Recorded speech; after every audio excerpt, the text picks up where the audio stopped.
Meus irmãos, bom dia mais uma vez. É uma alegria estarmos juntos aqui em 2015, mais uma vez para um retiro. Ficarmos juntos estes 3 dias. E temos aqui, mais uma vez, conosco o irmão André, irmã da Guimar, o pastor Maurício, sua esposa Rosane. Então, os irmãos são bem-vindos, visitantes. Todos receberam a programação. Então, nós iremos orar, meus irmãos, iniciando esse período devocional. Curve as frontes. Senhor nosso Deus, mais uma vez nós invocamos o Teu nome, Senhor, na pessoa bendita de Jesus, o Teu Filho. Gratos ao Senhor, Pai, pelas nossas vidas, e gratos ao Senhor por estarmos aqui mais uma vez neste ano. O Senhor nos oportuniza, Senhor, com este período, estes dias, juntos com os irmãos, para compartilharmos, Senhor, daquilo que a Tua Palavra tem a nos ensinar, estarmos juntos em comunhão, estarmos aqui também, Senhor, para aproveitarmos de tudo quanto esse local tem a nos oferecer. Sobretudo, nós queremos pedir a Tua bênção mais uma vez, a fim de que estes dias, Senhor, sejam de fato dias edificantes para todos os irmãos aqui presentes. Que o Senhor abençoe, assim como tem abençoado aqueles que vieram de longe e nos trouxeram até aqui em paz. Continua nos dando graça, continua abençoando a cada um de nós neste momento, Senhor. Pedimos que o Senhor mais uma vez abençoe a pregação da Tua Palavra, que aqui será exposta, será pregada. E Senhor, ó Deus, no abrir da boca do pastor Maurício, o Senhor dê com que ele fale a Tua Palavra com confiança e que nós os ouvintes, Senhor. O Senhor nos abra o entendimento, Senhor, para que possamos entender o Teu Evangelho, a Tua Palavra, aquilo que o Senhor quiser falar conosco nessa manhã. Que nós acolhamos a Tua Palavra como palavra vinda do Senhor, Pai. É acima de tudo que o Senhor nos dê coração, Pai, disposto para submetermos à Tua vontade, cumprirmos, ó Deus, aquilo que o Senhor exige de cada um de nós, que o Senhor fale com cada um de nós. Que o Senhor abençoe, Pai, este momento. Dê graça a cada um dos Teus filhos. Abençoe cada irmão. Abençoa cada um de nós. É o que nós te rogamos, com o perdão dos nossos pecados, em nome de Jesus. Amém. Os irmãos, vamos de pé. 611 do Inário para o Cristão.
96.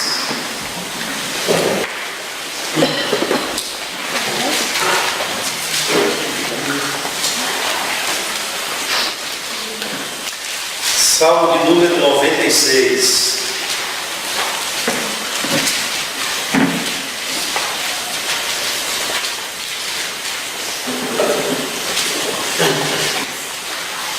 Os irmãos acompanham a leitura, eu faço.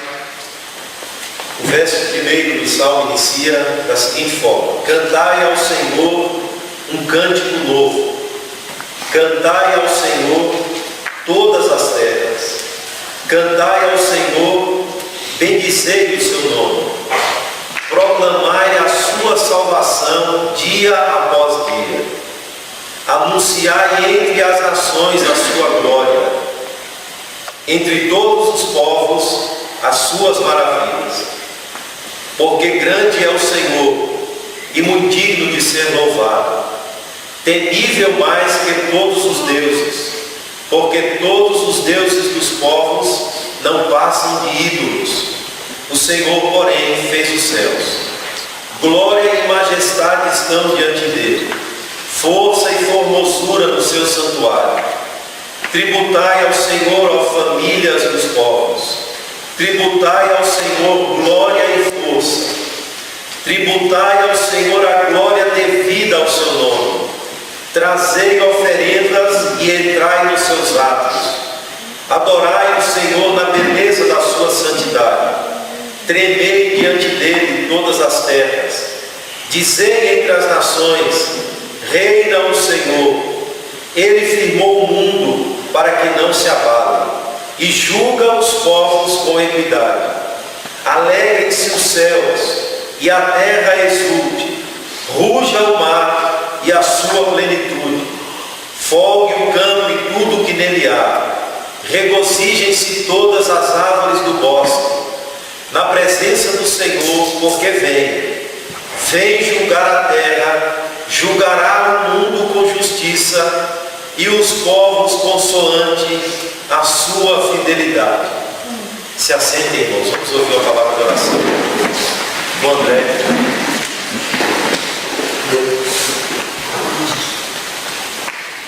Senhor nosso Deus, te agradecemos por Cristo Jesus, por tão grande salvação. Amém. Te agradecemos, Senhor, porque por Cristo temos o privilégio e temos a responsabilidade de estar diante da Tua presença, de testemunhar com as nossas vidas, com os nossos atos, com as nossas reações, com as nossas atitudes, aquilo que nós temos ouvido, aprendido da Tua palavra, para podermos ser dignos representantes Teus aqui. Ajuda-nos assim a cumprir, a ser digno, merecedor, honrar o Teu nome, glorificar a Tua santidade, o Teu ser, através das nossas vidas, demonstrando no nosso dia a dia, agindo como Tu requeres. Assim, nosso Deus, te suplicamos que continues tendo paciência, continue tendo paciência para com nós, pecadores, limitados, e que possamos continuar aprendendo a reconhecer e abandonar tudo aquilo que não condiz com Tua palavra e com a Tua santidade e justiça, Senhor. Amém. Assim, mais uma vez, Senhor, nesta manhã, uma grande oportunidade de podermos conferir, de podermos aferir o que nós temos sido diante da Tua palavra. E mais uma vez possamos crescer na graça e crescer, Senhor, no conhecimento. Crescer também, se firmar cada vez mais com as nossas atitudes dignas de Ti, Senhor. Continua conosco. Perdoa as nossas falhas, as nossas limitações. Em Cristo e por Cristo nós oramos. Amém. Salmo 63. Nosso Deus é o nosso forte Deus. Ó Deus, que és o meu forte Deus.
Bom dia mais uma vez a todos.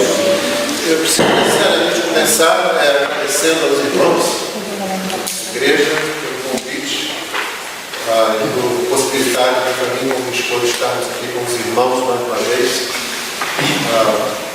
Depois daquele, para mim e para ela, muito abençoado novembro, final do ano passado.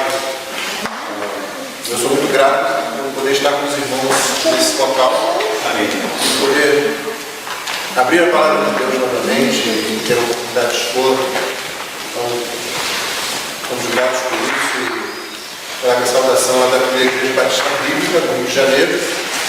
Nós estamos orando por esse encontro aqui e eu peço que os irmãos também estejam orando pelos irmãos lá do Rio de Janeiro. Quando eu perguntei qual tema eu devia tratar, qual assunto, se havia algum assunto, o pastor me disse que o tema devia ficar livre.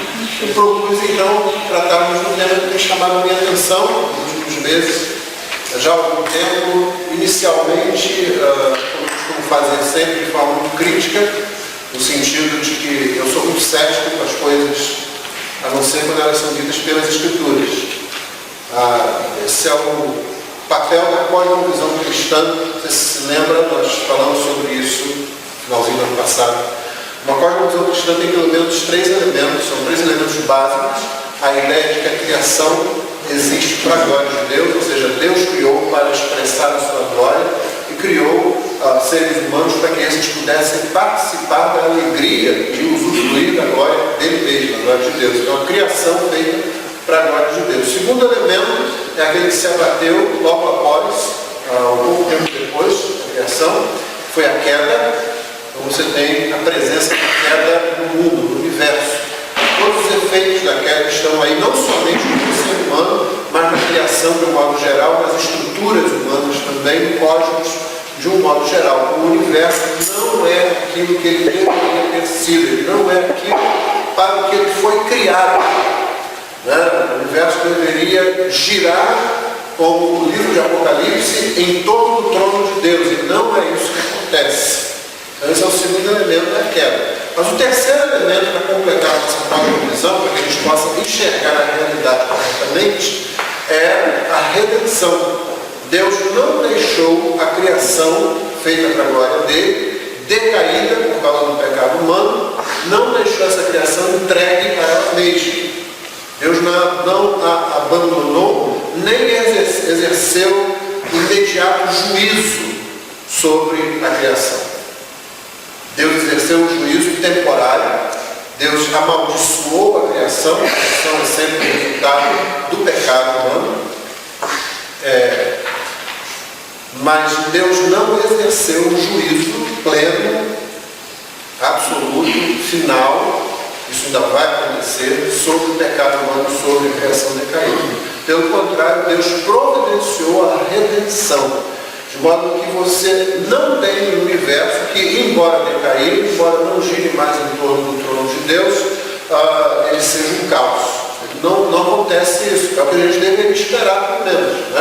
Se demos as costas ao nosso Criador, se não mais cumprimos o objetivo existindo para a glória dele, então nós deveríamos expressar totalmente a nossa pecaminosidade, o nosso pecado, e isso deveria se revelar num caos completo à nossa volta, inclusive nas leis físicas, químicas do universo.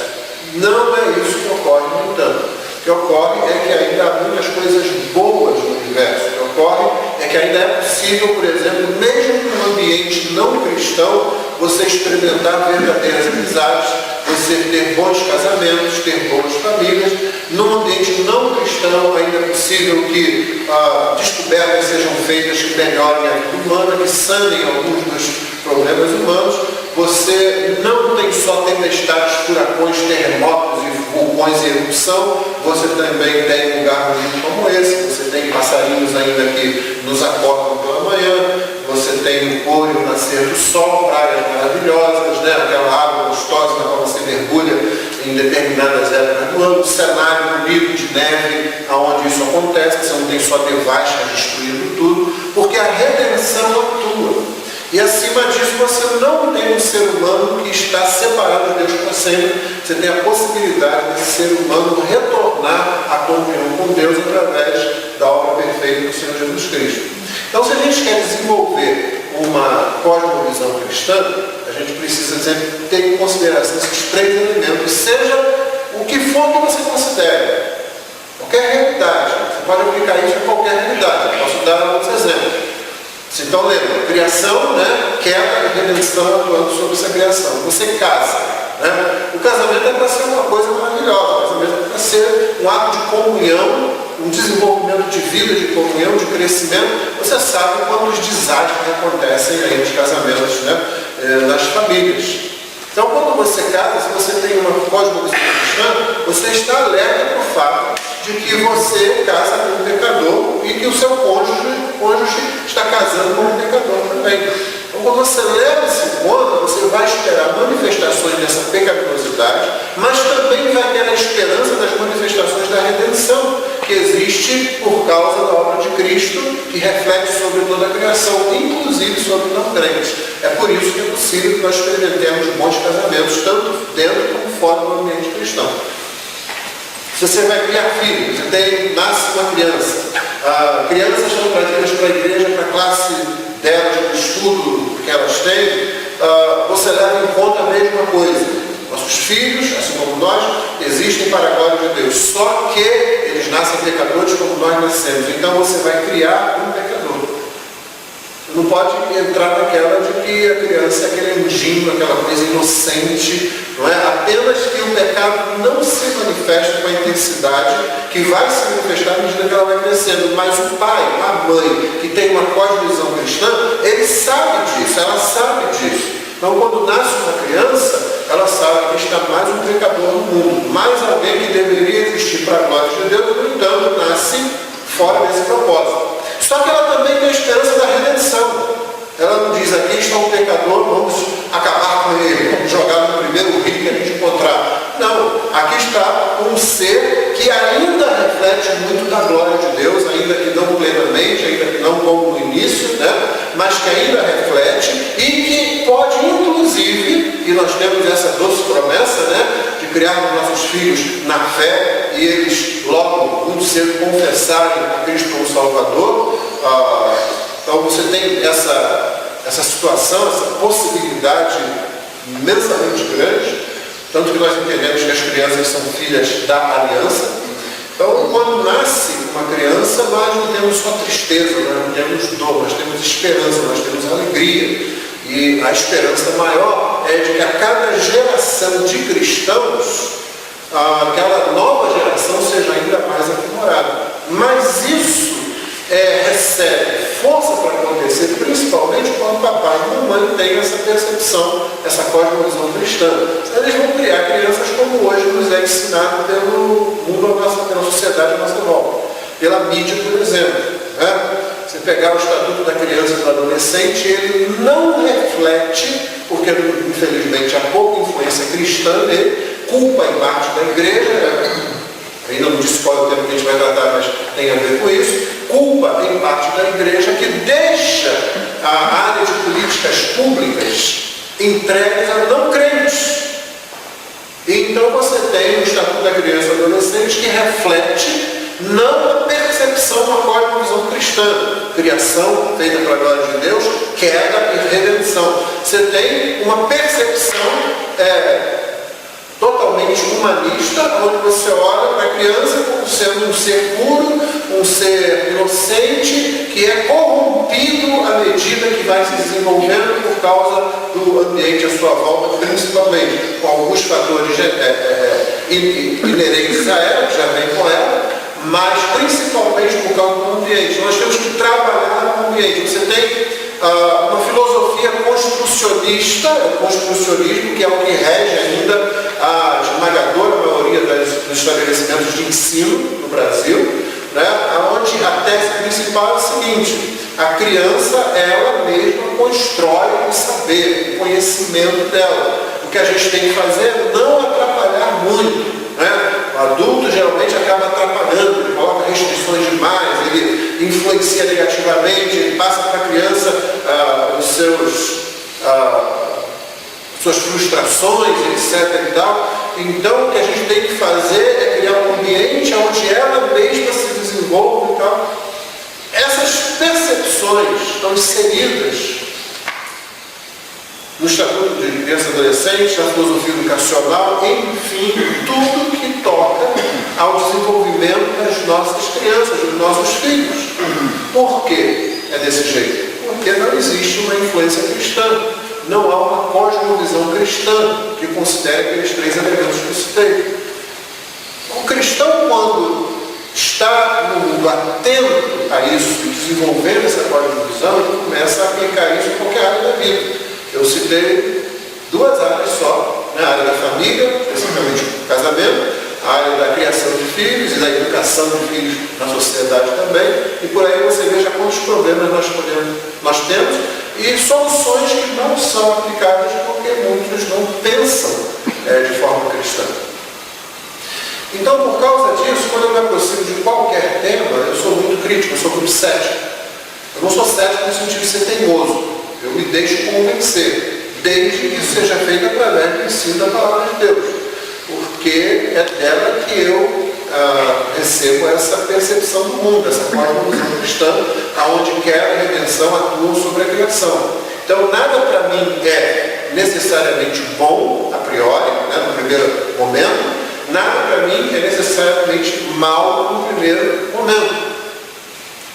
Eu me lembro que na minha experiência pessoal, isso foi uma coisa difícil de fazer, porque a gente é criado, a gente é ensinado, inclusive dentro da igreja, eu não nasci dentro da igreja, mas um pouco antes do início da adolescência fomos para a igreja, eu, minha família, minha mãe e tal, e nós acabamos sendo criados com uma certa percepção.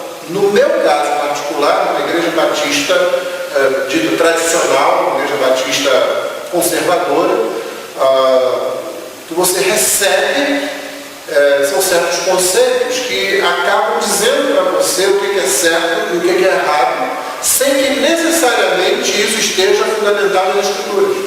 Então, às vezes você acha coisas que são certas e não são certas, e às vezes você condena coisas que não precisavam ser condenadas. Porque não há um embasamento nas Escrituras, mas nos usos e costumes, é a expressão que a gente usa, para aquilo que a gente acostuma a fazer e ensina a fazer dentro da igreja, assim, que pode ter base bíblica ou não ter base bíblica. Então, para mim foi difícil libertar de certas coisas, porque você cresce dentro de um ambiente, e depois você é levado a questionar. Eu não tinha uma cosmovisão cristã.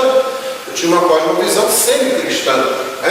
A Bíblia era a palavra de Deus, etc. e tal, mas ninguém tinha me ensinado a aplicar isso à realidade, no geral, que foi o que os reformadores fizeram.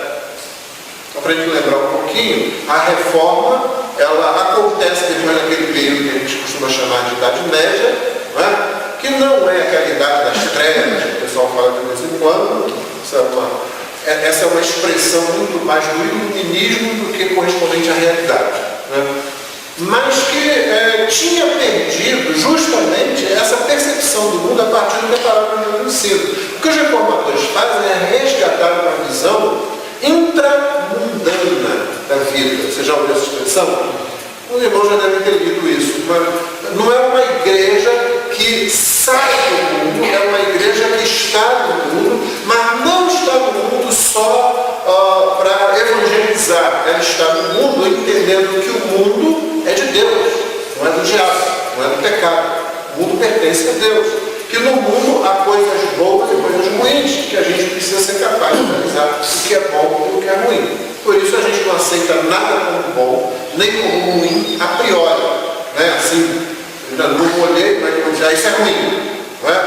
Isso é o que a gente chama de preconceito. Esse é o verdadeiro preconceito, não é o que a sociedade está dizendo por aí não. O preconceito é que você não tem conhecimento de qualquer coisa e já de antemão você diz, não presta. Ou então, de antemão você diz, isso não é muito bom. Se você tem essa atitude, que é uma atitude ingênua, para dizer o mínimo, você não está tendo uma atitude cristã, você não está tendo uma cosmovisão cristã. Por isso, quando eu cheguei ao tema a expressão usada é igreja missional, é disso que eu queria tratar nesses dias aqui, eu olhei para o tema com ceticismo. Não simplesmente com ceticismo assim, isso não presta, isso é mais uma moda que eu estou inventando aí. Mas comecei a olhar, e eu não dificilmente vou para um tema e começo a cavar naquele tema assim, eu deixo que ele me chame a atenção primeiro. Então, quando comecei a olhar, vamos ver se isso é bom ou isso é ruim. Isso tem alguma coisa que seja realmente bíblica e útil, ou então não. Na minha experiência, como deve ser a experiência de vários irmãos aqui, geralmente, muitas coisas, mesmo que a gente possa dizer que elas são bíblicas, elas têm elementos que são elementos cristãos, santos, agradáveis a Deus, e tem elementos que não são cristãos, não são agradáveis a Deus e afastam da santidade. Isso acontece na igreja. Né? Então, olha para a igreja assim, por que a gente fala com os reformadores? Igreja reformada, sempre reformando. Porque a gente reconhece a queda e a redenção atuando na igreja também. É por isso que você não forma uma igreja agora, pronto, está pronto aqui, vamos continuar até morrer ou até Jesus voltar. Não. Você organiza uma igreja, planta uma igreja, e aí você começa a perceber, a colocar a atenção para ver aquilo que agrada a Deus e está levando os crentes à maturidade e aquilo que não agrada a Deus e está querendo afastar os crentes de Deus. Queda e redenção atuando no meio da igreja. A igreja reformada, sempre reformando. Ou no dizer do apóstolo Paulo em 2 Coríntios 13:5, provar, ver se realmente estás na fé. Vocês observem isso, ou seja, não está pronto. Estamos numa caminhada. Observem o que está acontecendo. É assim que a gente começa a fazer um tema de igreja missional. Já uma concepção agora com algum tempo já, mas que também ainda é muito confusa, mesmo entre os autores do tema e entre aqueles que adotam esse conceito. Eu não estou tratando aqui de um conceito, não vou tratar de um conceito que eu esteja dominando completamente, mas que eu ainda estou estudando. No entanto, eu já encontrei muitas coisas boas, né? Embora algumas coisas me deixem assim, sem ter condições de concordar completamente. Mas há algumas coisas que podem nos ajudar, podem nos melhorar a forma como ser igreja. Eu depois vou explicar da definição desse termo, como ele geralmente é aceito, mas para nós, e até para que a gente não parta de uma definição e trabalhe em cima de definições, como eu disse, ainda geram certas confusões, mesmo entre aqueles que já trabalham o tema há algum tempo, é melhor a gente procurar os fundamentos bíblicos. Se há alguma coisa relacionada a esse tema de igreja missional que a gente possa firmar, fundamentar nas Escrituras Sagradas. Né? E então, para isso, basta dizer inicialmente que a visão de uma igreja missional não é uma igreja que faz missões simplesmente. A palavra missional é usada em lugar de missões justamente porque a palavra missões ela já tem um significado que é entendido pelas pessoas. E questiona-se esse conceito. O conceito de igreja missional questiona o conceito de missões, não porque ele esteja errado, não é essa a questão, mas porque ele não vê com amplitude, com abrangência a verdadeira missão da igreja. Então, geralmente, quando a gente fala em missões, nós pensamos em expansão geográfica. Geralmente, o que vem na nossa cabeça. Autores que estudam o tema, que desenvolvem o tema de igreja missional, eles dizem que nós acabamos olhando para o livro de Atos, por exemplo, com essa visão de expansão geográfica. Embora a expansão geográfica do Evangelho aconteça realmente, esteja envolvido, não é isso somente. Não é uma questão de a igreja ir para evangelizar, mas uma questão principalmente, eles dizem assim, não de ir, nem de fazer, mas principalmente, inicialmente, de ser. A igreja sendo. Né? É interessante que nos últimos versos do Evangelho de Mateus, que a gente conhece, comissão, né, comissionamento que Jesus deu à igreja, aos seus discípulos à igreja, nós conhecemos, né? Portanto, ide, fazei discípulos de todas as nações, e aí segue. Só que em grego, o grego tem certas peculiaridades. Você tem ali, na verdade, um particípio que funciona como um imperativo. A gente traduz como imperativo, né? Ide. Mas ele poderia ser traduzido também como indo. Portanto, indo tem uma força de imperativa que a gente não tem isso em português. Fica difícil traduzir. Você não tem um particípio que ao mesmo tempo seja imperativo em português. Você traduz um particípio presente, indo fazer discípulos, ou então você traduz como a gente tem no imperativo, né? Portanto, ide, fazer discípulos. A força, no entanto, é essa. Vocês, enquanto vocês vão, em indo, vocês fazem discípulos de todas as nações. A ideia é, vocês vão sendo discípulos, ou vão sendo mestres, enquanto vocês vão, para fazer discípulos, novos discípulos no meio das nações por onde vocês forem. Então, essa é principalmente a força. Quando a gente olha com o conceito de missões, que tomou conta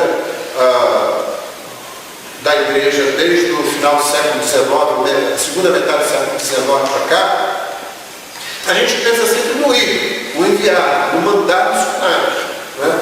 E perde bastante da força o ser igreja em missão, o ser igreja cumprindo um certo propósito de Deus no mundo, tanto aqui como lá onde ela se espalhar. Então, o pessoal que trabalha esse tema tem chamado a atenção para a gente olhar para as origens da igreja, para as origens do conceito de povo de Deus, de comunidade de Deus, e de qual é o chamado desse povo de Deus no meio do mundo.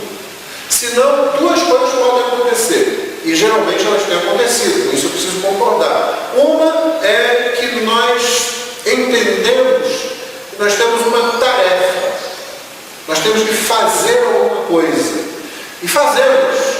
Nós estamos entendendo que às vezes nós estamos num projeto, numa tarefa de expansão do cristianismo, pregando o evangelho simplesmente a pessoas, à medida que nós vamos encontrando essas pessoas. E a outra que é decorrente dessa e acontece bastante, é um crescente individualismo dentro da própria igreja. Já que a gente entende dessa tarefa como a gente está alcançando não as nações, nós estamos alcançando indivíduos. Nós acabamos entendendo que a igreja é pouco mais do que um aglomerado de indivíduos que foram salvos por Jesus. O que a igreja é, de fato. Mas nós perdemos o conceito de comunidade, de povo de Deus. Fica um conceito de indivíduo. Eu me coloquei a pensar, peguei pensando sobre problemas que eu vejo na igreja já nesses quase 30 anos de ministério. E é muito interessante que você tenha pessoas que são justificadas pela fé, né, regeneradas pelo Espírito Santo, salvas pela mensagem do Evangelho, reunidas na igreja, e ao mesmo tempo você tenha tantos problemas de relacionamento na igreja. Você tem problema de relacionamento entre liderança e liderado, você tem problema de relacionamento entre ala masculina e ala feminina, você tem problema de relacionamento entre os mais idosos e os mais novos, você tem problema de relacionamento entre irmãos, você tem problema de relacionamento entre os homens da igreja, entre mulheres da igreja. Qualquer pessoa que já viveu a igreja tempo suficiente, às vezes, se prestar atenção, se olhar acima dessa individualidade, do conceito de povo, vai pensar assim, mas esse é um povinho muito complicado, né? Você ajuda esse pessoal, eles cantam somos um, né? E um monte de vezes, nós somos um, pelo amor do Senhor, somos um, e etc e tal. Mas na hora de ser um realmente, a gente olha tantas dificuldades, o que a gente faz? A gente assume que é assim mesmo. E porque é assim, porque o ser humano é e tal assim. Só que quando você olha para as escrituras, você vê coisas diferentes. No Antigo Testamento, você vê uma noção de povo que é tão forte, é tão densa, que o povo paga pelo erro de uma parte do povo. Uma coisa que para a gente é assim meio, né? Estranho. Você vê Acã é o camarada que vai, pega o que não deve de Jericó, e aí quando a próxima batalha, que é uma batalha muito mais fácil, acontece, o povo é derrotado, pessoas que não têm nada a ver com aquilo são mortas, o povo volta em grande frustração, assim, perplexo, porque não sabe como pôde acontecer aquilo, e aí quando eles vão consultar a Deus, é dito, olha, houve alguém que tocou o anátema, naquilo que havia separado sob uma unção, havia sido separado sob uma unção para o próprio Deus. Houve alguém que fez isso, e aí eles identificam Acã, que foi o camarada que fez isso. E o que acontece? Você se lembra? Família toda. A família toda é apedrejada, não é só Acã. Não é um camarada só. Não foi só ele, não. A gente não sabe de muita coisa que a Bíblia não narra, ela não tem interesse em narrar isso, mas deixa a gente a pensar. Será que eles não conversaram isso antes? É possível. Né? De repente a mulher dele falou para ele, mas esse negócio não pode pegar nada. Isso, gente. Qualquer povo, qualquer exército, quando conquista, pega aquilo para si, pega alguma coisa. Será? Que não dá? Ela fala para o marido dela, né? Será? Uma coisinha só não vai fazer. De repente, quando ele vai lá e acha, ele realmente, um negocinho só vou pegar. Pode ter acontecido uma conversa dessa? Pode ter acontecido. Só que tem mais. A razão por que a família toda é apedrejada, uma pequena parte do plano é morta, é porque a ideia do Oriente, e ainda hoje em muitas sociedades, diferentemente da nossa, é de que o indivíduo ele é uma construção da família. Na Guiné-Bissau, por exemplo, não é só o pai e a mãe que educam a criança. É toda a família, avô, avó, tios, todo mundo que é mais velho educa a criança. E há uma ideia seguinte, quem garante que aquele pai e aquela mãe sozinhos têm condições de fazer isso? Para a gente pode parecer meio absurdo, né? Só que aqui mesmo a gente fica discutindo isso, né? Um monte de pai e mãe de primeira viagem aí que não sabe direito, mas poxa, como é que eu faço e tal? Aí vem o avô, vem a avó para ajudar, só que às vezes interfere demais, às vezes interfere de menos, não é? Todas essas complexidades de uma sociedade bastante individualista. Lá eles têm outros problemas também, porque a criança fica entregue ao conceito, né, da família mais ampla, né? O que não quer dizer que é melhor ou pior. Lembra? Queda e redenção estão atuando nessa situação. Então você tem erros e acertos ali. Mas o conceito mais antigo e ainda vigente é de que o indivíduo ele é construído pela família dele. De certa forma não acontece isso na igreja. Lá na igreja nós temos trabalhado esse ano entre os homens o tema de amizades significativas. Por que amizade significativa? Porque nem toda amizade é significativa. Né? Você tem dois rapazes na igreja. Um deles, de repente, está se entregando a pornografia no computador. Né? Então, está lá na internet. Né? Isso é um laço, é uma armadilha para muitos adolescentes. E esse adolescente, esse jovem, ou essa adolescente, essa jovem, dificilmente vai chegar, quando começa a se tornar prisioneiro desse vício, vai chegar para o pai ou para a mãe. Às vezes é difícil, às vezes a família não é bem estruturada, às vezes nunca houve aquela abertura de falar, né? Desde pequeno, papai e mamãe só chama atenção, nunca brinca, nunca vai construindo uma amizade entre pai e filho, entre mãe e filha, né? É sempre uma relação idealizada, se eu puder dizer assim, de pai, mãe, tem pai, não, eu não posso ser amigo do meu filho. Amigo do meu filho são os amigos dele, eu sou o pai. Né? A gente consegue, tem gente que consegue pensar isso, eu não posso ser amigo da minha filha. Né? Até as amiguinhas dela, então, eu sou o pai, eu sou a mãe, a gente tem, né? Então a gente vai deixando de construir esse canal. Então o adolescente, a adolescente, às vezes vítima dessa coisa demoníaca, dessa coisa diabólica, desse vício que prende, destrói, que vai destruindo por dentro do caráter, né? E a pessoa não vai percebendo isso, né? Mas está destruindo, né? Isso não acontece só com jovens, pode acontecer com adultos, casados, inclusive. Então lá, vítima desse negócio dificilmente vai falar para o pai e para a mãe, a menos que haja um canal bom e aberto. Dificilmente vai se dirigir à liderança da igreja, pelo menos no começo, ali, só quando a culpa aumenta muito, ou quando o peso, a angústia, né? Mas aí você pode estar caminhando nisso há muito tempo. Mas pode ser que comente para um outro jovem da igreja. Pode ser que fale para aquela melhor amiga que tem na igreja. Né? Um homem pode ser que ele tenha vergonha de pedir ajuda da própria esposa, do pastor da igreja, mas pode ser que ele vá a um outro homem, um amigo dele, diz: cara, eu estou aqui, estou passando por uma coisa, o que está acontecendo? Eu estou preso nisso assim, assim. E aí, quando isso acontece, se a amizade é significativa, se a fraternidade, sabe, ela se relaciona a irmão, né? Irmão, então, fraternidade. Se a relação de fraternidade e irmandade dentro da igreja é realmente significativa, então, a partir do momento que uma pessoa fala isso para o outro, ela começa um processo de libertação. Porque esse outro vai começar a trabalhar isso. Só que não é isso que sempre acontece. Nós começamos a ser assim, polidamente educados. Nós começamos a ser assim, amigos, num sentido muito ruim. É aquela coisa que Deus confiou em mim, né? Falou para mim, e agora vou orar, né? Fazer o quê? Fulano, vamos falar, não quero falar com o pastor com vergonha, vamos falar vamos falar com você.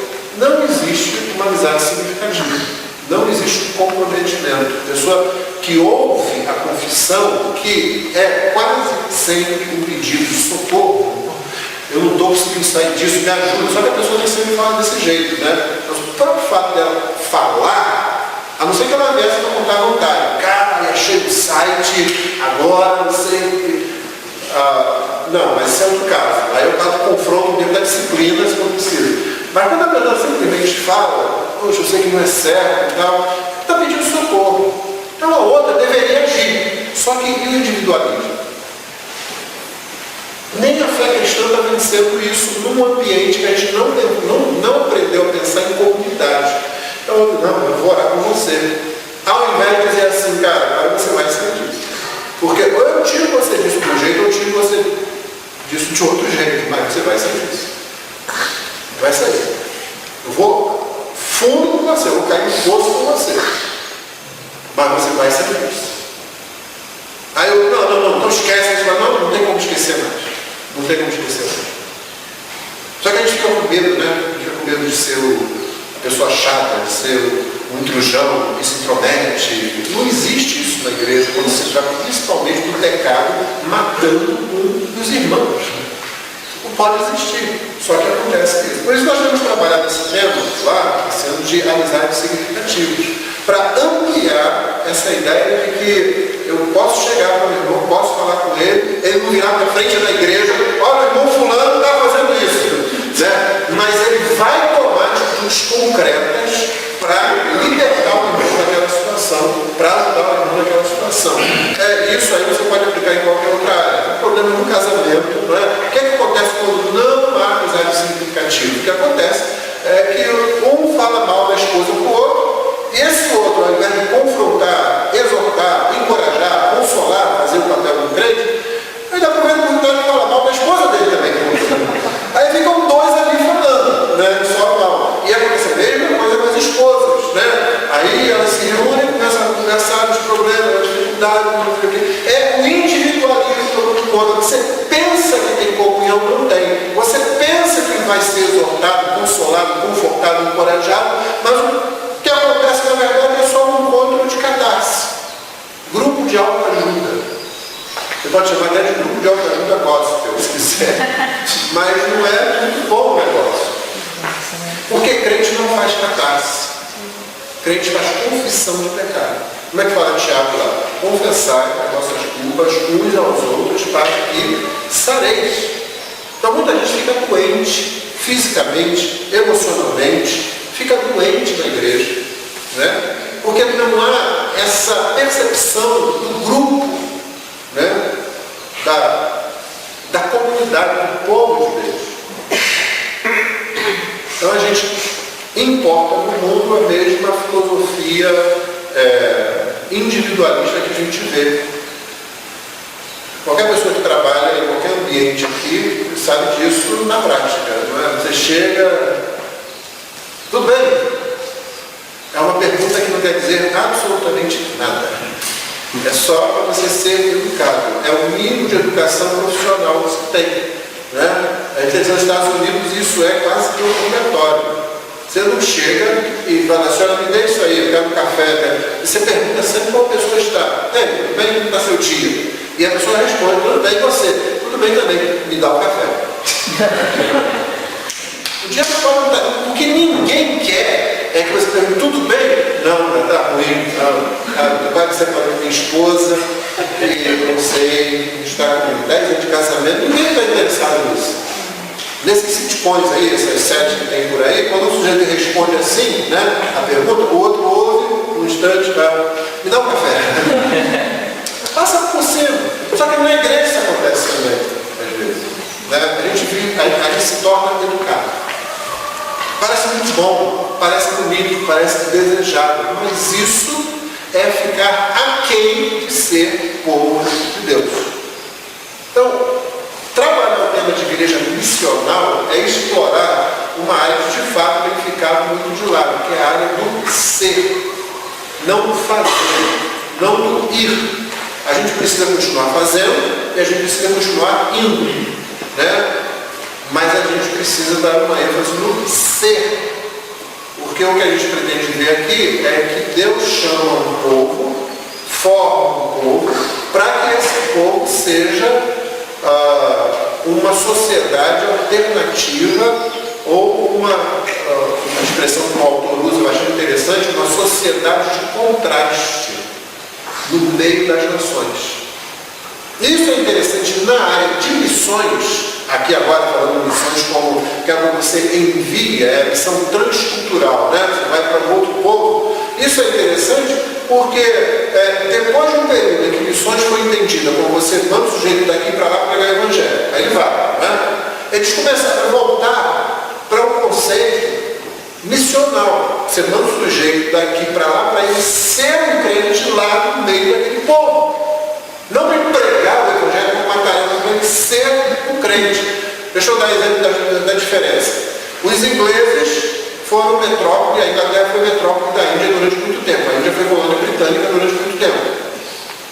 Então, o que acontecia? O cristianismo vinha da Inglaterra para a Índia. Só que junto com o cristianismo também vinha o pacote cultural, em que você queria pegar um povo que usava uma roupa diferente da dos ingleses e agora tinha que usar a roupa dos ingleses. Eles tinham um modo de religião, de reunião religiosa diferente, mas agora eles tinham que sentar em bancos com os sapatos nos pés do mesmo jeito. Os orientais muitas vezes tiram os sapatos dos pés. Se eles vão se reunir. Você não entra numa mesquita na hora da oração, dos muçulmanos, com os sapatos. Você pode olhar, se você olhar uma fotografia, você pode procurar na internet, você vai ver um monte de sapato lá, deixar lá de fora.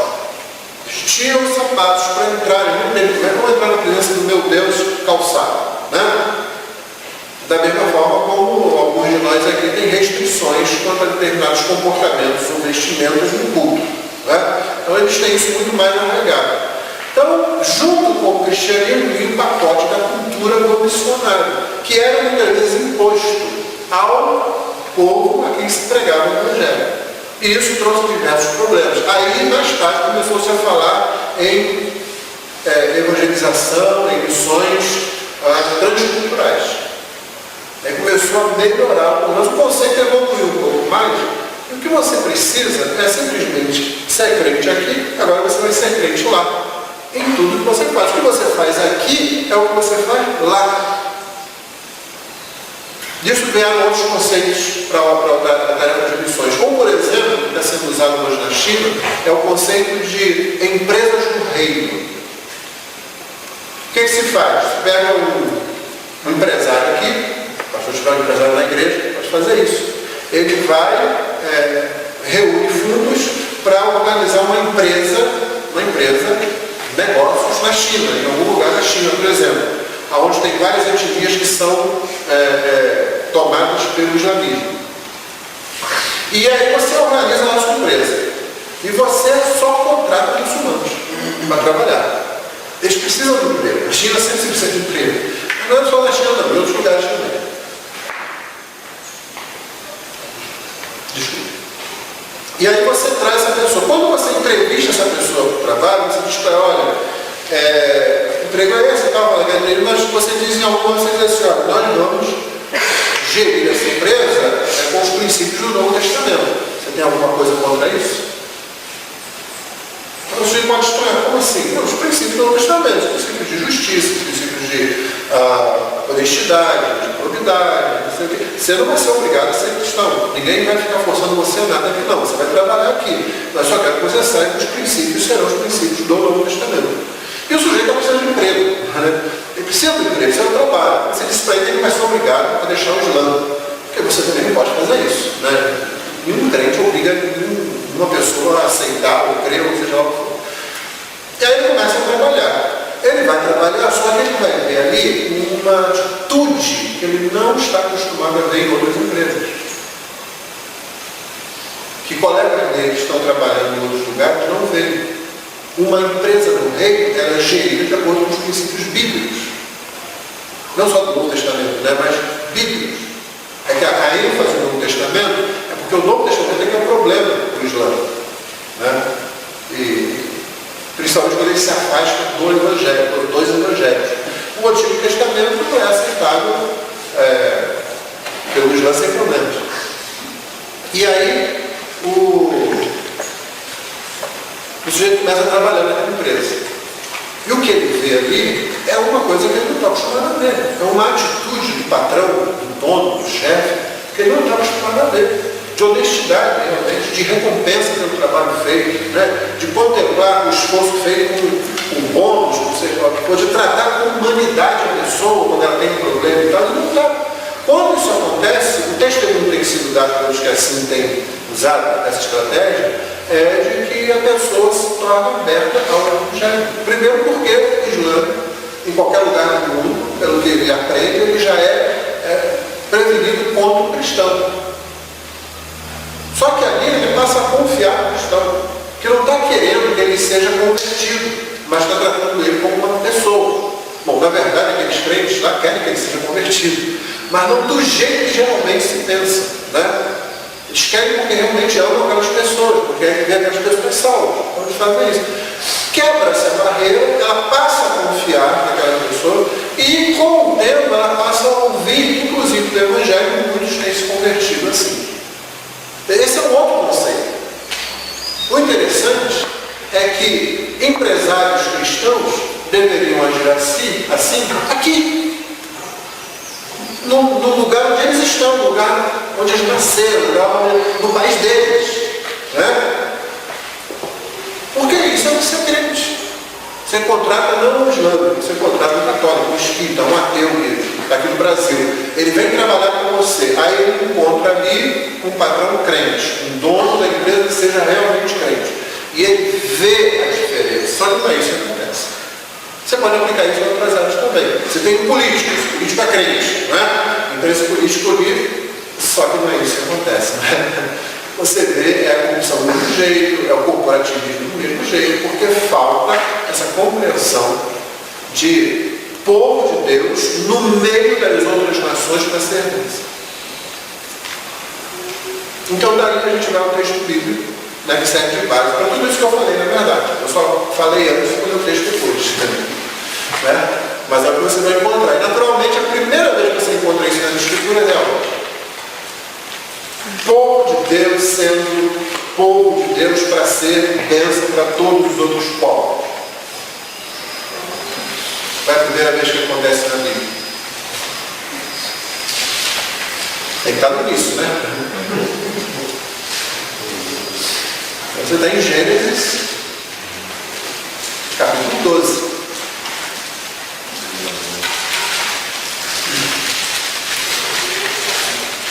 Então, Gênesis 12, que você vai ver as raízes para tudo isso.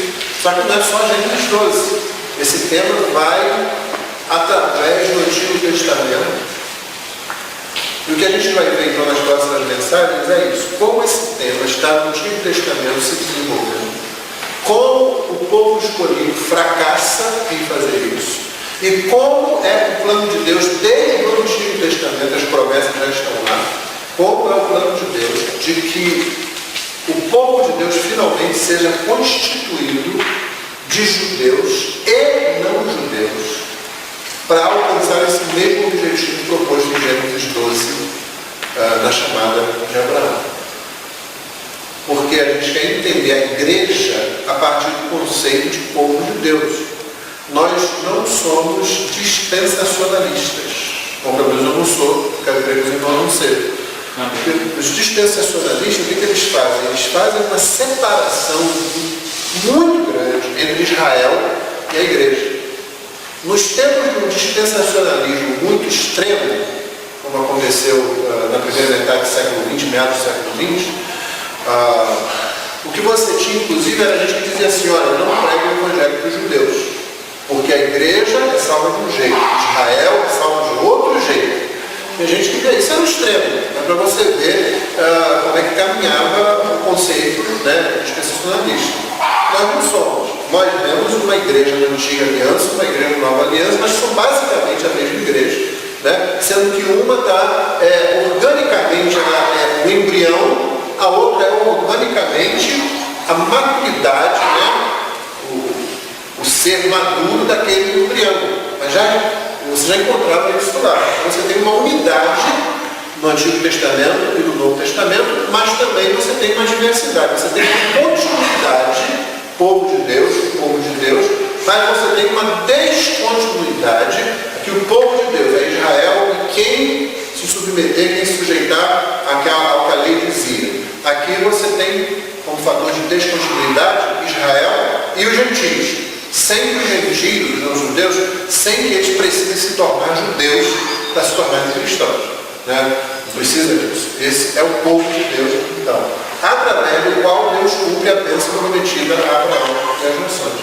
É isso que a gente vai estar olhando. A gente quer pensar na igreja. Você tem que começar a pensar na igreja do Antigo Testamento. Você tem que começar a pensar povo de Deus, não só no Novo Testamento, mas povo de Deus no Antigo Testamento também. Hoje não vai faltar outro, porque você está caminhando ali. Então, Gênesis 12. Ora, disse o Senhor a Abraão: sai da tua terra, da tua parentela e da casa do teu pai, e vai para a terra que eu te mostrarei. Te darei de ti farei uma grande nação, e te abençoarei, e te engrandecerei o nome. Sê tu uma bênção. Abençoarei os que te abençoarem, e amaldiçoarei os que te amaldiçoarem. Em ti serão benditas todas as famílias da terra. Amém? Então, vamos examinar o texto de perto para ver o que o texto diz. Né? Algumas coisas vão chamar a atenção da gente quando você se aproxima de qualquer texto bíblico. Tá? Porque os irmãos sabem disso, mas é uma coisa que a gente precisa sempre lembrar. E os mais novos devem desde já. Não existe texto fora de contexto. O texto de Gênesis 12, ele acontece depois de Gênesis 1 a 11. Toda essa parte de Gênesis, capítulo 1 ao capítulo 11, ela mostra a história de como Deus criou o ser humano para a sua glória e o colocou num ambiente que era totalmente harmônico com ele, né? Havia completa comunhão entre os seres humanos criados e entre eles e o ambiente no qual eles estavam. O texto também narra de como esses seres humanos se afastaram de Deus, se rebelaram contra Deus, e de como isso trouxe consequências para o relacionamento entre eles e também o relacionamento entre eles e o mundo criado. E na medida em que esses seres humanos foram se multiplicando, Gênesis de 1 a 11 mostra como as nações se afastaram de Deus. Então você tem uma descrição em Gênesis 11 de 70 nações. Você contar aí, você vai encontrar lá nas diversas listagens que há, nas descendências, né, que a gente pensa que está ali assim, uma coisa chata, né? Um monte de povo com nome estranho, e fulano que deu origem àquele povo, ciclano que deu origem àquele outro povo. Você tem ali 70 nações que são símbolos de todas as nações existentes. de todas as épocas, na verdade, e de como elas, que deveriam expressar a glória de Deus, agora por causa da queda, elas expressam o afastamento de Deus, vão se afastando de Deus sempre, cada vez mais, tanto que Deus tem que exercer juízo sobre aquelas nações. E você tem várias manifestações de juízo, de 1 a 11 em Gênesis. A primeira manifestação de juízo que você tem é aquela que vem imediatamente sobre Adão e Eva. Tanto no relacionamento deles, né? O teu desejo será para o teu marido, ele te governará. Um texto difícil de ser traduzido, mas quer dizer basicamente o seguinte: vocês dois vão viver brigando pela liderança, por quem é que manda em quem. Essa é a grande briga que tem, né? Mas não somente isso, o juízo também veio depois, e aí vem o juízo da morte, né? A morte física, o tempo do homem agora é limitado, vem o juízo no relacionamento entre o ser humano e a criação, a terra agora vai dar o seu fruto com suor, com trabalho, vem o juízo sobre a procriação, sobre a manutenção da raça humana, em dor terás os teus filhos, né? Em dor darás a luz a teus filhos, e com a sombra da morte, o sombreamento da morte aí no barco também. E finalmente você vê a maldade cresce tanto que Deus traz um juízo parcial em forma de dilúvio, né? E há uma última manifestação do juízo de Deus na Torre de Babel. Após o dilúvio, o pessoal começa a fazer uma grande construção, onde eles querem estar todos juntos, eles não querem ser dispersos. Note bem, então, as nações estão todas ali, de certa forma. O povo não havia se espalhado, todo mundo tinha um só idioma, uma só linguagem. Então, estamos aqui. Só que nós não estamos aqui para adorar Deus, o Criador. Nós não estamos aqui para glorificar aquele que nós recebemos o conhecimento dele através dos nossos antepassados. Você se lembra que houve uma semente de Caim, não é? Semente de Caim, depois que matou Abel, ele foi se distanciou, e lá é aquilo que a gente chama de semente do mal, a semente da serpente, né?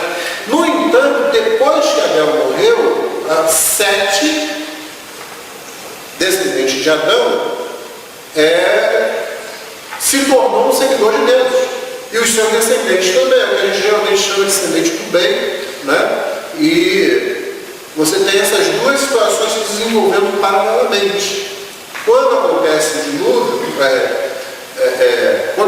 dilúvio, isso permanece ainda nos descendentes de Noé, essa percepção. E depois disso eles se juntam, mas não para atender ao chamamento de Deus de serem o universo de Deus. Eles se juntam para se oporem a Deus. Você se lembra do texto de Gênesis, diz que vamos nos reunir, vamos fazer tijolos, vamos construir uma torre, vamos nos fazer um grande nome. Ninguém vai separar a gente. E a ideia de fazer uma torre cheia aos céus não é tanto uma ideia de uma construção de engenharia que desafie os prédios que nós temos hoje aí mais altos no planeta. É uma ideia de que nós vamos nos colocar acima de qualquer juízo que venha. Porque se de novo vier a água para acabar com isso aqui, nós poderemos subir e nos proteger lá em cima. Então a gente começa esse trabalho, Deus vem, naquela conversa mole de Gênesis, né, que é bastante interessante, né? Então desceu Deus para ver o que os homens estavam fazendo. Vamos lá ver. Aí Deus vem e olha. Quando Deus olha assim, vou acabar com isso. E você se lembra como Deus acaba com isso, né? Deus não manda nenhum terremoto, Deus não manda raio do céu para destruir a torre, a terra anunciada, não tem nada disso, Deus não manda maremoto, não tem nada disso. Deus diz assim, vou dividir a vida deles. Pronto, tá bom, foi o suficiente para acabar. Né? Então, juízo após juízo. E a promessa de Gênesis 3,15. A semente da mulher que vai esmagar a cabeça da serpente. Cadê?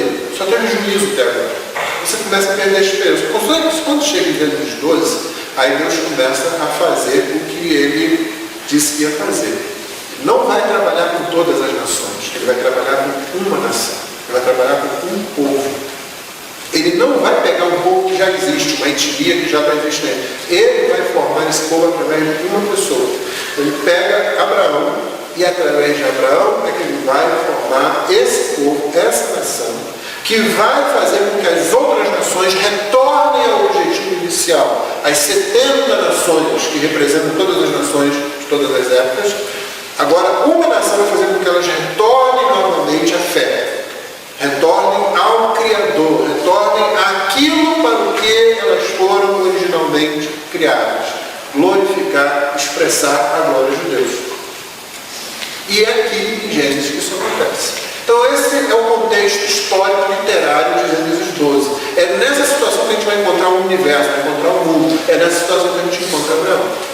E aqui então acontecem algumas coisas bastante peculiares nessa chamada de Abraão. E a gente precisa entender que quando Deus está chamando Abraão, Ele está chamando Abraão com o objetivo de criar um povo.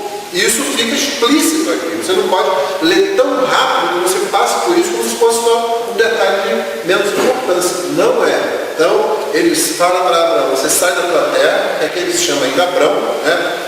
Você sai da tua terra, da tua parentela, da casa do teu pai, e vai para a terra que eu te mostrarei. Então, Deus começou a fazer uma cisão.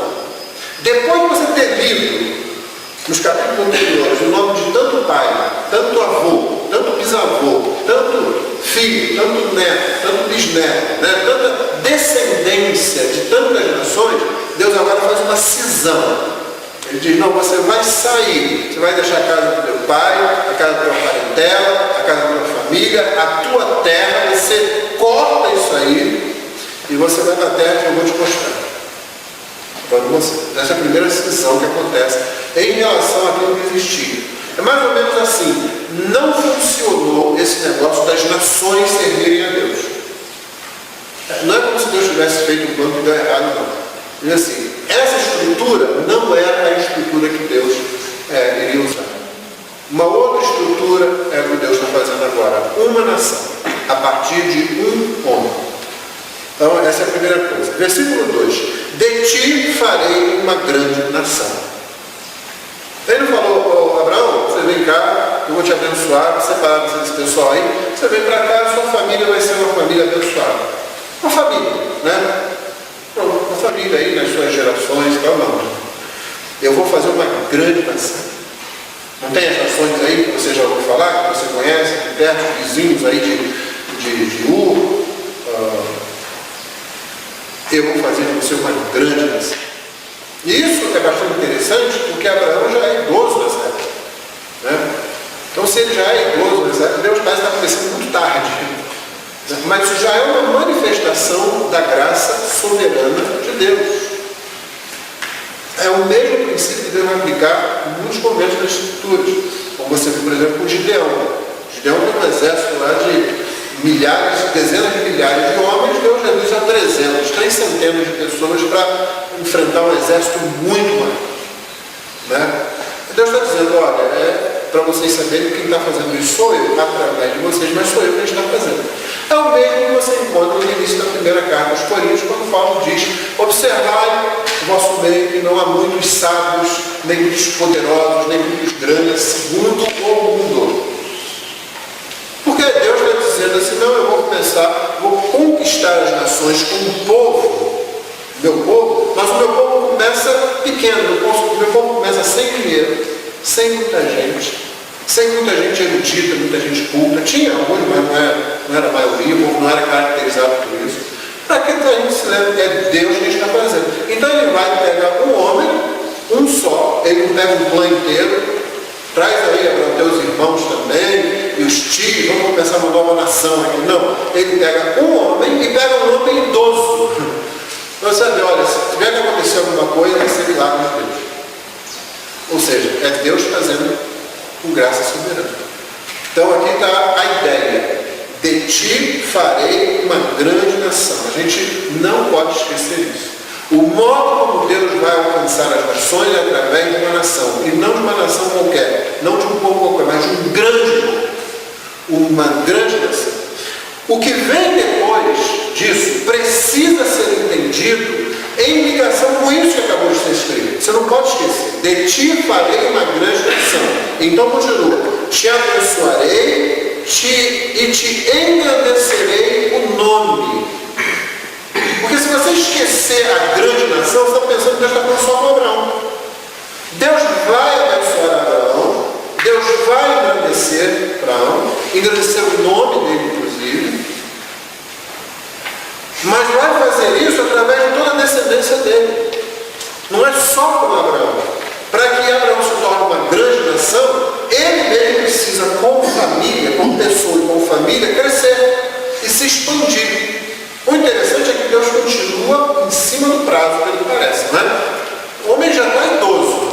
E Deus ainda vai fazer o negócio grande, mas ele insiste em começar com esse homem, não com uma família mais ampla, e com esse homem idoso. E não vai fazer isso pelo menos nos próximos 25 anos.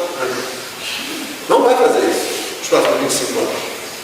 Por 2 décadas e meia, mais ou menos, Abraão ainda vai continuar esperando a promessa. Só que esperar a promessa significa o quê? Significa Hebreus 11. Fé. A fé não é o fundamento daquilo que a gente espera, daquilo que a gente não está vendo, a gente espera. São 25 anos de Abraão dizendo assim, eu continuo confiando nele. Ele disse que faria, ele vai fazer. E passa 5 anos, passam 5 anos, passam 10, passam 15, passam 20. Chega um momento que a mulher dele, olha, esse negócio não está funcionando não. Toma aí a minha serva, uma garra, vamos começar logo essa produção dessa nação, senão não vai dar tempo. Daqui a pouco a gente morre e nasce nenhuma. Então vamos dar um jeito nisso aí. E Abraão vai, acata essa ordem da mulher dele, né? E você vê quantos problemas isso gerou para ele, para a família dele e depois para os descendentes dele. Então, por um momento em que não se entendeu a coisa. Mas nem por isso Abraão deixou de crer. Ele continuou aguardando a promessa de Deus. É interessante aqui nesse versículo que aquilo que eles não conseguiram no capítulo 11, quando eles disseram assim, e tornemos, está no capítulo 11, verso 4, tornemos célebre nosso nome, para que não sejamos espalhados por toda a terra. Deus faz exatamente isso com Abraão.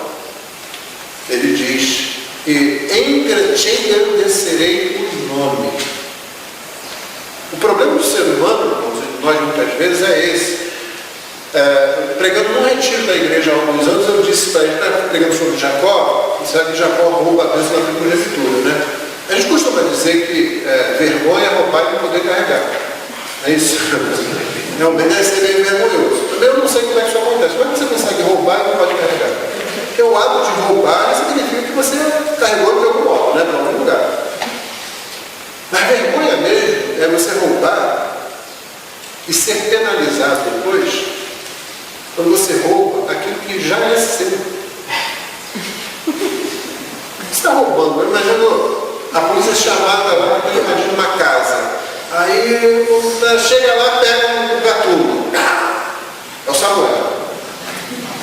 Mas a casa é dele. Mas a casa é dele. Peraí, você está entrando pela janela, quebrando um negócio, saindo aí. São suas. Aí eles levam para a cadeia só por chateação. Porque Jacó roubou uma coisa que era dele. A glória do ser humano é o próprio Deus. Expressar a glória de Deus. Quando a gente fala assim, glorificar a Deus, a expressão geralmente quer dizer que você vai refletir a glória de Deus. Essa é a ideia de glorificar a Deus. Pelo menos você precisa glorificar Deus na sua vida. Como?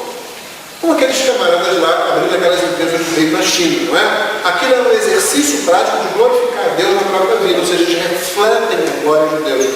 Essa é a justiça de Deus, vem como o sol, né? E eles, como se fosse um espelho, refletem aquela justiça sobre os outros. A bondade de Deus, eles refletem aquela justiça, aquela bondade sobre os outros, né? A boa vontade de Deus, né? Que você dá, por exemplo, o sujeito trabalhou, vamos dar aqui um bônus para você, e mais um, né? Coisa que você não vê geralmente, né? Reflete isso sobre as outras pessoas. Então, é isso que é glorificar a Deus. O pessoal do Babel, eles resolveram se glorificar. Era uma autoglorificação. É o que qualquer um de nós pode fazer. Pastores podem fazer isso. É bom quando Deus nos dá glória. É bom talvez se lembra que eu falei aqui, a gente precisa querer ser famoso. Lembra disso? Nós Nós precisamos querer ser famosos, mas não é famosos nesses reality shows aí da vida, não. Eu quero ser famoso diante de Deus. Quando é dito lá em João que os fariseus amavam mais a glória dos homens do que a glória de Deus, é porque eles queriam receber elogios, admiração dos seres humanos. Pastores podem querer fazer isso também, né? Líderes de igreja podem querer fazer isso também. Seres humanos da sua comunidade podem querer isso, querer receber o reconhecimento, a glória das pessoas, assim e tal. Isso tem uma importância psicológica, todo mundo admite isso. O problema é quando, por causa da queda que incide na criação, a gente se pega essas coisas e elas se tornam ídolos. Nós nos tornamos idólatras dessas coisas. Então, quando o ser humano quer a glória para si, ele quer produzir a própria glória, foi isso que aconteceu em Babel. Traz o juízo de Deus, ele traz tristeza sobre si, traz angústia sobre si mesmo. Quando Deus se aproxima em graça dos seres humanos, então é Deus quem engrandece o nome do ser humano. Que é o que ele fala. Então, eu te abençoarei e te engrandecerei o nome. Que era aquilo que eles queriam fazer e não conseguiram fazer, pelo contrário, foi uma vergonha. Não é? Foi vergonhoso. Você imagina assim, eu imagino assim uma mulher passando por ali, junto com o seu marido e tal. E eles foram para um lado, não deu certo, eles têm que voltar para o outro, quando eles voltam lá, as ruínas daquela construção que ficou parada lá. Eles com vergonha de se associarem àquilo. Se passasse uma outra pessoa, e sabe o que é isso aí? Não, pensa não tem nada com isso não. Você já pensou? Se alguém soubesse da história, umas décadas depois, algum novo descendente, né? Isso aí não era aquele negócio que vocês se diziam que iam ser famosos, né? Um grande nome, não era isso aí? Não tem nada com isso não. Né? Já com Abraão, aqui ainda Abraão, Deus diz, eu vou te engrandecer o nome. Mas ainda não terminou. Deus ainda não terminou de falar. Você precisa considerar tudo corretamente, porque se você deixar a parte fora, nós vamos criar uma monstruosidade. E o que aconteceu, infelizmente, com Israel, em boa parte da existência bíblica de Israel, e depois disso e até hoje, é que Israel parou aqui. Te engrandecerei e te abençoarei e te engrandecerei o nome. Ponto. Só que Deus não parou aí. Havia um porquê. Havia um para que Deus está fazendo isso. Não é? Ser tu uma bênção. Quando você fala assim, ser uma bênção, isso necessariamente já envolve terceiros. Você tem Deus, você tem Abraão. Falando de outro jeito, você tem Deus, você tem o povo de Deus. Quando fala assim, você vai ser uma bênção, necessariamente tem que ser uma bênção para outra pessoa. Não é? Foi envolvido um terceiro ser aí. É isso que Israel não entendeu. Nós vamos ser uma bênção. Para quem? Ele vai dizer seguir. Mas você já tem que aguardar um terceiro elemento. Então esse eu vou te abençoar. Isso já tinha sido dito. Isso aqui não pode ser uma repetição do que ele falou simplesmente. Eu vou abençoar você. Vou engrandecer o teu nome. E você vai ser uma bênção. Para outra pessoa. Para alguém. Para a criação. Seja lá o que vier depois disso. Mas é alguma coisa fora de você. O povo de Israel não compreendeu isso. Eles pararam nesse negócio. Nós vamos ser abençoados, nosso nome vai ser engrandecido, ponto final. E aí nós começamos a pensar na igreja. Irmãos, uma coisa que acontece, um risco que corremos, e principalmente igrejas reformadas, e principalmente igrejas como a dos irmãos, que já nasceram por causa de uma percepção de alguma coisa equivocada anterior, alguma coisa que precisava ser ajustada. Isso é basicamente o que aconteceu na minha igreja também. Né? A igreja não tinha nem noção disso quando eu cheguei lá. De reforma, de doutrina da graça e outra coisa assim. E aí eu lembro que, como eu não queria ser pastor naquela igreja, a primeira vez que eu fui à igreja eu não queria ser pastor lá. Né? Mas fui convidado para ser. Então eu cheguei lá, vou pregar lá sobre a doutrina da eleição condicional. Esse pessoal ouviu a pregação sobre isso, acabou. Ele falou, não, pastor, obrigado, tchau, vai embora. Deu errado. Como a gente falava no Rio, deu ruim. Né? Não, eles continuaram. O vice-presidente da igreja chegou, pastor, nós queremos ter uma reunião, comissão, sessão pastoral, nós estamos guardando sua resposta. Eu fiquei pensando assim, será possível? Eles não entenderam. É tão fácil, você fala com as igrejas, isso daí é heresia e tal, e manda você embora, pronto, ir embora feliz. Não foi isso. Né? Então a igreja não sabia nada bem. Eu mesmo naquela época estava lidando com isso, mas eu já tinha admitido que eu não tinha para onde fugir. Se eu quisesse ser bíblico, eu não tinha para onde fugir. Então, aí, pronto. Então, igrejas que se formam desse jeito, né, indivíduos, inclusive, né, que daqui a pouco começa a ver um negócio, um autor e tal, e aí começa a se convencer. A gente corre muito risco da gente se voltar para a gente mesmo. Da gente fazer da igreja da gente um monte da transfiguração. É tão bom a transfiguração, né? Fica lá, a gente faz um monte de bobagem na transfiguração, não faz? Você começa a dizer assim, bom é estarmos aqui, ninguém perguntou nada. Não perguntou nada. Jesus chamou, vem comigo, aí você vem, fica lá. Aí daqui a pouco aparece Moisés, parece que você vai todo bobalhado aquele negócio todo, bom é estarmos aqui, quem me chamou na conversa, ninguém perguntou nada. Vamos fazer, e aí a ideia é errada. Vamos fazer uma tenda, para 3 altares, 3 tendas. Uma para o Senhor, outra para Moisés, outra para a igreja. Não está sabendo nada. Querendo colocar todo mundo no pé de igualdade, é isso que você quer fazer?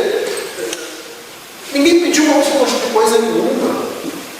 Né? É tão pouco que se pediu de você ficar calado olhando. Pronto. Não deu certo. Aí você leva um fora. Né? É um fora, é um corte que Deus dá. Né? Esse é meu filho amado, aí ele ouviu, né? Uma voz.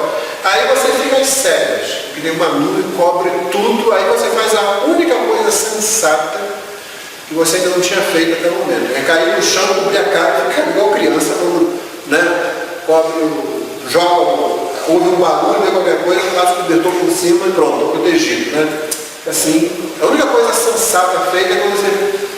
Aí quando acaba tudo, você abre o olho assim para olhar e só tem Jesus lá, do mesmo jeito de sempre.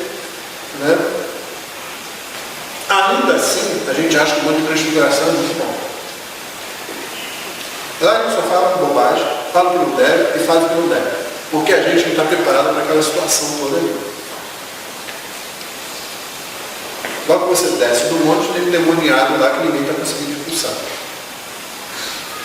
Então nós corremos o risco, nós temos muitos riscos da gente se voltar para a gente mesmo. O que a gente fala? A gente está olhando para o próprio umbigo. Quando se fala, ser tu uma bênção, você tem que necessariamente fazer a pergunta, para quem? Então, peraí, então eu vou ser engrandecido, eu vou ser abençoado para abençoar alguém ou alguma coisa. É isso que precisa ser incorporado à vida da igreja. Quando a gente começa a olhar a igreja como comunidade, não que a gente não saiba disso, mas quando a gente começa a equilibrar a ênfase entre individualidade, salvação individual, etc., está tudo certo isso, mas também com a vida em comunidade, com a igreja sendo uma comunidade do reino, a igreja sendo povo de Deus, a igreja sendo nação de Deus, no meio das nações, aí você necessariamente tem que fazer essa pergunta. Ser tu uma bênção, para quem? Não pode ficar mais só aqui, entendeu? A gente tem que começar a olhar lá para fora. Para fora não é um olhar geográfico para fora, é um olhar de comunidade. A gente tem que olhar para a outra comunidade. Nós temos um povo da aliança e nós temos um povo que está fora da aliança. Aí a gente começa. E finalmente Deus encerra então falando no versículo 3. Abençoarei os que te abençoarem, amaldiçoarei os que te amaldiçoarem, em ti serão benditas todas as famílias da terra. Aqui é bastante interessante, porque Deus disse assim, eu vou te abençoar. Você já disse no versículo 2. Abençoarei você. Vou engrandecer o teu nome. Você vai ser uma bênção. Para quem, Senhor?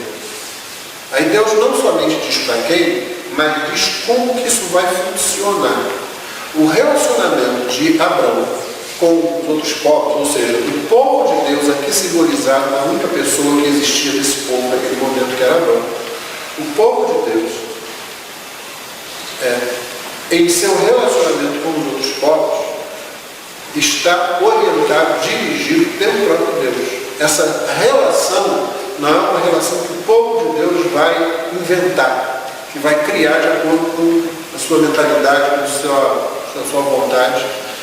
A relação é a seguinte: eu vou abençoar aqueles que abençoarem você, eu vou amaldiçoar aqueles que amaldiçoarem você. Se você pensa somente em Abraão, então você faz aqui um anacronismo, né? Essa palavra esquisita, anacronismo, significa que você traz para esse momento e para essa circunstância alguma coisa que não pertence a ela no tempo. É alguma compreensão que a gente tem hoje e a gente carrega essa compreensão e enfia nesse texto aqui, na época de Abraão. E que compreensão seria essa? Seria individualista. Quem for um problema para você, vai ter problemas comigo. Quem for legal com você, eu serei legal com essa pessoa também. A gente pensa nesse tipo de coisa. Só que não é isso que Deus está dizendo. Porque Deus não está falando só de Abraão. Na verdade, como diz Hebreus, Abraão, daqui a pouco, em todo o tempo que ele andou na terra de Canaã, ele não possuiu terra. A influência de Abraão, ele mesmo, foi bem restrita. E em algumas delas não foi muito boa. Por exemplo, o caso lá do Egito, né? O caso com Abimeleque também, as situações em que ele inventa lá da mulher dele, que não é a mulher dele, que é irmã, aquela conversa toda, não estava exatamente sendo uma bênção nesse sentido que a gente quer, né? A influência dele foi muito pouca. A referência é ao povo de Deus, a Abraão sim, mas principalmente ao povo de Deus. Então não é uma questão só de quem for legal com você, eu vou abençoar, e quem criar problema, eu vou criar problema com essa pessoa. Por isso a última frase: em ti serão benditas todas as nações da terra. Porque senão o chamado de Deus para Abraão seria igual a qualquer chamado de que se tem registro no Antigo Oriente Próximo. Porque há muitos textos religiosos que fazem referência a chamamentos. Assim, um Deus qualquer, uma divindade qualquer, aparece para alguém, faz um monte de promessa e foi ali que nasceu o Evangelho da Prosperidade. Porque promete para essa pessoa o seguinte: ela vai se dar bem, que ela vai vencer todo mundo, que todo mundo vai ser escravo dela, que todos vão servi-la, que ela que vai mandar, ela que vai estar no topo da onda, ela que vai ser cabeça, os outros é que vão ser cauda, e por aí vai. Mas aqui, o chamamento de Deus inclui um elemento que é diferente desses que você encontra em outras narrativas extra-bíblicas. E o elemento é justamente isso: eu não vou abençoar só você, eu vou abençoar todas as nações da terra através de você. Esse é o elemento. É nesse sentido que Deus abençoa quem abençoa Abraão, e Deus amaldiçoa quem amaldiçoa Abraão, ou Deus abençoa quem abençoa o povo de Deus, e Deus amaldiçoa quem abençoa o povo de Deus. É nesse sentido. Sentido mais é o sentido do povo. Abraão será uma bênção no meio das pessoas. Por estar no meio das pessoas. As pessoas que se aproximam são influenciadas pela presença de Abraão, pela crença de Abraão e pelo relacionamento de Abraão com o seu Deus. O que a gente vai ver a seguir, principalmente em Êxodo 19, um pouquinho antes dos 10 mandamentos, e também em Deuteronômio capítulo 4. Os dois textos que a gente vai analisar hoje à noite, se Deus se permitir, como continuação disso. Abraão abençoou o povo não por fazer algum ritual, algum exorcismo, não por erguer a mão e declarar a bênção profética sobre A ou B. Abraão abençoou o povo dos povos porque vai por meio dos povos. A ideia de abençoar e amaldiçoar, ou seja, que nações, que outros povos, que outras pessoas possam fazer é porque você vai estar no meio delas. E por causa disso, elas podem fazer isso. Elas podem abençoar você, elas podem amaldiçoar você. Elas vão ter que se ver com Deus, dependendo do que elas fizerem. Né? Ou seja, não é se ver com Deus, isso está errado. Elas estarão fazendo isso debaixo do cuidado e do governo de Deus sobre o povo dele. Mas elas podem fazer isso. Então, é quando Abraão vai por meio do povo, por meio das nações, ou seja, quando o povo de Deus vai por meio das nações, o povo de Deus, como a gente vai ver, ele tem que se expor. O povo de Deus é público, ele se coloca, né? Paulo usa uma expressão semelhante a isso na segunda carta aos Coríntios, no capítulo 3, quando ele diz que nós nos colocamos sem véu, né? Moisés, no povo, colocou o véu por causa da glória de Deus que estava refletindo literalmente no rosto dele, mas que ia acabar, ia passando, né? E Paulo diz, não, nós agora colocamos o nosso rosto assim, né, sem véu para todo mundo. Então, o povo de Deus, desde aqui, ele se expõe para as nações. É por isso que a gente costuma dizer que o livro de Provérbios é que é o livro evangelístico do Antigo Testamento, uma vez que ele expõe a lei de Deus sem realmente mencionar a lei como tal, em todo o livro. O povo se expõe publicamente, ele atrai pessoas, ele influencia pessoas. Uma pessoa que abençoa o povo de Deus, a rainha de Sabá, quando ela vem de longe para ver a glória do rei de Salomão. Né? E ao longo disso já encontrou pessoas que amaldiçoam o povo de Deus, como os filisteus, em todo aquele embate, desde os tempos de Samuel até os tempos de Davi. Mas o que deve ficar aqui importante para a gente, o tratamento dado por Deus aqui é o tratamento que olha uma nação sendo engrandecida, crescendo, com o objetivo de ser uma bênção no meio das outras nações. É essa a ideia. É isso que vai acontecer. A gente sabe que Israel falhou nisso. No entanto, Deus não vai deixar de cumprir esse propósito. Ele vai fazer com que esse propósito se cumpra. E isso através de Cristo Jesus e da igreja, que reúne tanto os judeus como os não-judeus. Então é isso que a gente vai ver a seguir, como que acontece esse fracasso e como que Deus mantém o objetivo de reunir, de ajudar o povo, judeus e gentios, que cumpra esse propósito inicial de trazer novamente a criação à presença do Criador, de modo que ela expresse a glória em toda a sua plenitude, o que vai acontecer no final dos tempos. Mas eu espero essa manhã aqui ter dado uma base para o que eu falei inicialmente, a partir do texto de Gênesis 12. Hoje à noite a gente conecta esse texto com Gênesis 19, Deuteronômio 4, e você vai ver como Deus expande isso, agora não para uma pessoa, né? Mas agora com toda uma nação. E a gente vai tentar ver hoje à noite ainda também, se der tempo, como que Israel fracassa completamente nisso, em todos os 3 grandes movimentos que Israel tem para fazer isso, seja vivendo como uma comunidade tribal, inicialmente, né, de implante, depois como monarquia e depois dispersa entre as nações no cativeiro. Deus abençoe. Se qualquer pergunta ou dúvida surgir, né, a gente pode tratar disso tanto aqui, numa reunião, em algum momento, ou com qualquer conversa aí, tomando um café, que é sempre melhor, né? Tratar teologia com café. Deus abençoe.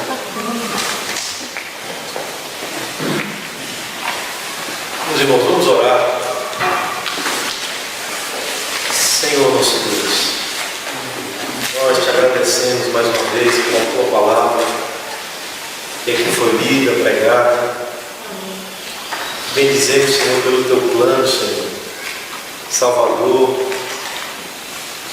por essa tão grande salvação e pelos teus propósitos, ó Deus. Amém. Que vem se cumprindo, apesar das falhas humanas, tu permaneces fiel àquilo que o Senhor tem estabelecido. Amém. E nós queremos te bendizer por isso. E não depende do que quer nem do que come, é verdade. Mas o Senhor mesmo exercer misericórdia sobre a vida do homem. Amém. E para isso tu estabelecestes os meios, Senhor. E a tua igreja está neste mundo para cumprir o teu propósito.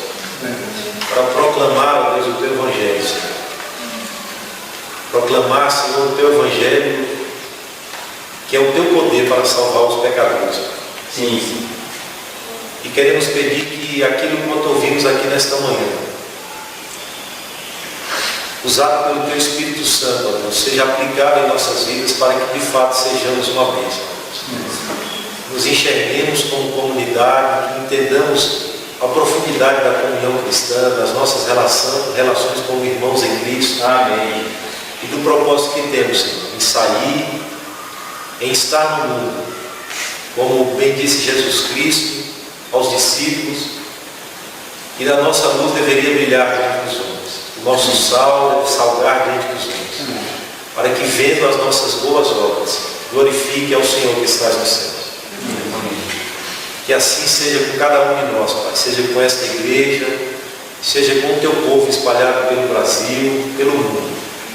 O Senhor, ó Deus, nos faça compreender aquilo que temos deixado de compreender por alguma razão, que ainda não nos veio ao entendimento completo, mas que o Senhor nos abra o entendimento, Senhor, nos abra o entendimento e nos transforme o coração através da Tua palavra. Amém. E que o ser bênção, ó Deus, está vinculado a viver de acordo com aquilo que o Senhor estabeleceu, com a Tua vontade. E que o Senhor nos ajude a abandonar os jeitinhos que damos, ó Deus, para sermos bênção entre aspas. Que o Senhor nos ajude a nos voltarmos inteiramente para a Tua palavra. Amém. Confiar, ó Deus, com a fé que uma vez é dada ao Teu povo. Esta fé verdadeira que nos faz, ó Deus, esperar, confiar, que nos faz, ó Deus eterno, cumpridores da Tua vontade, submetendo à Escritura, ó Deus, como palavra do Senhor. É o que nós te pedimos aqui nesta manhã. Gratos a Ti por aquilo que ouvimos, grato pela vida do Teu povo, pela vida dos irmãos, grato a Ti por essa oportunidade aqui, grato por essa tão grande salvação em Cristo Jesus. Amém. Continua a abençoar, ó Deus, a programação no decorrer do dia, a vida das irmãs que estão imbuídas nas refeições, da graça às irmãs, aos homens, a todos nós. É o que nós te pedimos em nome de Cristo Jesus. Amém. Amém.